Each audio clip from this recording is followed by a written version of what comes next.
Hello, আজকে কিছু কথা, কিছু হারিয়ে যাওয়া জিনিস নিয়ে ভিডিও করতে বসেছি। তার মধ্যে কিছু পুজোর টুকিটাকি শপিং করা হয়েছে, সেটাও আপনাদেরকে দেখাচ্ছি।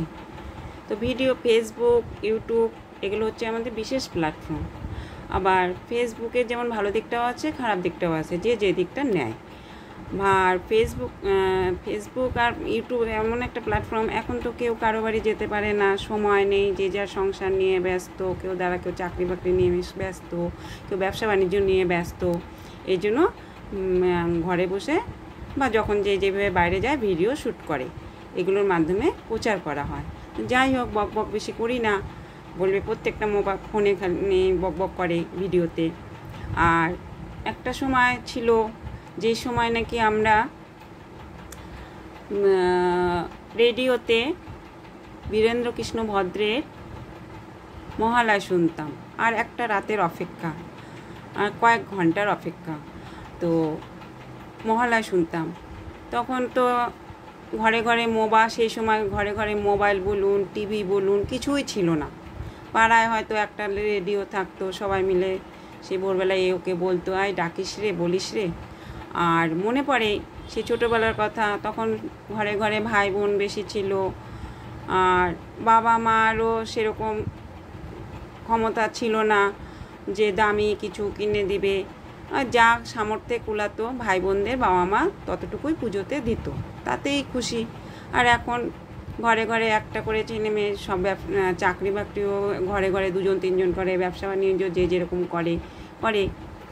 তা আমি তো 3 দিন ধরে কলাবাড়ি ব্যবসা বাণিজ্য করতে গেলাম, তো টুকটাকের মধ্যে হয়েছে, কালো গিয়েছিলাম, একটা ভিডিও দিয়েছি, ভিডিও করতে পারিনি। যাই হোক, আর যেটা বলছি, সবাই কি বীরেন্দ্রকৃষ্ণ ভদ্রের মহালয়া শুনেছি কিনা জানি না। এখন তো মোবাইলেই এই যেটা পুরাতন জিনিস হারিয়ে গেছে, আমার ঘরে এখন আছে, কিছু কিছু লোকের ঘরে আছে। আজকের ভিডিওতে আমি একটা দেখতে পারলাম, একজন মহিলা বন্ধু, ফেসবুক বন্ধু কি বান্ধবী যাই হোক, সে সুন্দর একটা পোস্ট দিয়েছে, ভালো লাগলো। তা এই যে রেডিওতে সেই বীরেন্দ্রকৃষ্ণ ভদ্রের মহালয়, আহা মনোমুগ্ধ। আর বীরেন্দ্রকৃষ্ণ ভদ্রের চণ্ডীপাঠ ভাবা যায় না, এরকম চণ্ডীপাঠ এখন আর শোনা যায় না। সেই সময় অনেক সাল আগে, তখন ছোট ছিলাম, উত্তম কুমারের গলায় শুনেছি মা বাবার বুকে মহালয়া হয়েছিল, পাবলিক তা নেয়। আবার অষ্টমীর দিন আর নবমীর দিন বীরেন্দ্রকৃষ্ণ ভদ্রের মাইকে মহালয়া প্রচার করা হয়েছিল, তখন পাবলিক সন্তুষ্ট, তখন মাইকও ছিল। আর এখন তো মাইকগুলো জানি কেমন ছোট ছোট, মাইকও সেরকম দেখা যায় না, এখন হয়েছে ডিজে। আর এই তো কার কার ঘরে এরকম রেডিও আছে, ব্যাটারি লাগালে হয়তো চলবে, কিন্তু ব্যাটারির যা দাম, একদিনের জন্য লাগিয়ে কি হবে বলুন। আর মোবাইলে তো এখন মোবাইল বা টিভিতে যে ভিডিওগুলো দেওয়া হয় এই মহালয়ে, এই অং বং চং, ওগুলোই মানুষে এখন দেখে, কিছু ভালো লাগে, কিছু খারাপ লাগে। যাই হোক, তো এই তো ভিডিওটি শেষ পর্যন্ত দেখবেন আপনারা, সবাই কষ্ট করে ভিডিও করে, হয়তো জানি বলি প্রত্যেকটা ভিডিওতে সময় সীমিত। আর আর আমি প্রকৃতিকে ভালোবেসেই ভিডিও করি বেশি, কিন্তু যখন যেভাবে যাই তখন সেভাবে ভিডিওগুলো করি। দোকানে দোকানে গেলাম, ভিড়, পছন্দ হলো না, শপিং মলে গেলাম, পছন্দ হলো না, সেখানে দুটো ফটো তুলে চলে এসেছি। সেই ফটোগুলো আপনাদের দিয়েছি, মোবাইল না হাতে থাকে না, পড়ে যায় আমার হাত থেকে।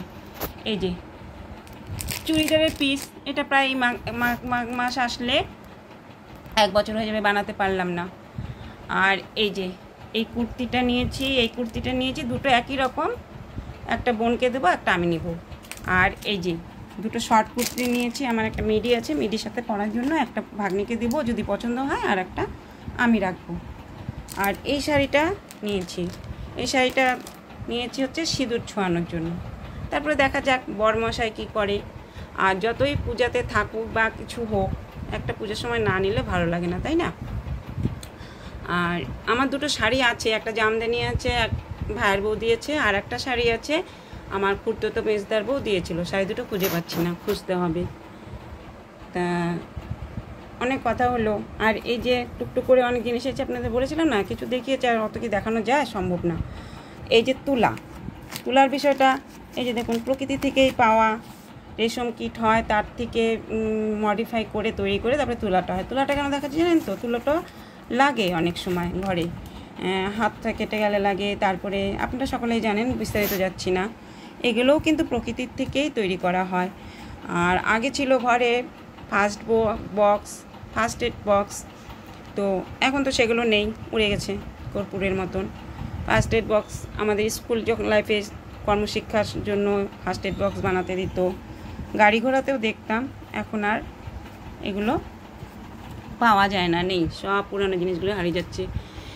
তারপরে এই যে মহালয়, ছোটোবেলায় যখন ঘুমিয়ে থাকতাম, বাবা ভোরবেলায় উঠে তুলে দিত, ওট ওট ওট ওট মহালয় শুরু হয়েছে। বাবা আবার বলে রাখতো কাউকে, উপরতে ভাড়া থাকতাম, নিচতলা রেডিও থাকতো, ওদের বলে দিত জোরে চালাস, ডাক দিস। তাই আমরা শুনতাম। তাই ভাবি সব কিছুই আছে, আবার সব কিছু হারিয়ে গেছে, সব কিছু স্মৃতির খাতায় সীমাবদ্ধ। তো যাই হোক, ভিডিওটি কেমন লাগলো, ভালো লাগলে একটা লাইক কমেন্ট করে দিবেন। ধন্যবাদ। কথা না বললে তো আবার ভিডিও হয় না, না? সকলে ভালো থাকবেন, সুস্থ থাকবেন। রাত পেরোলেই মহালয় এনজয় করুন।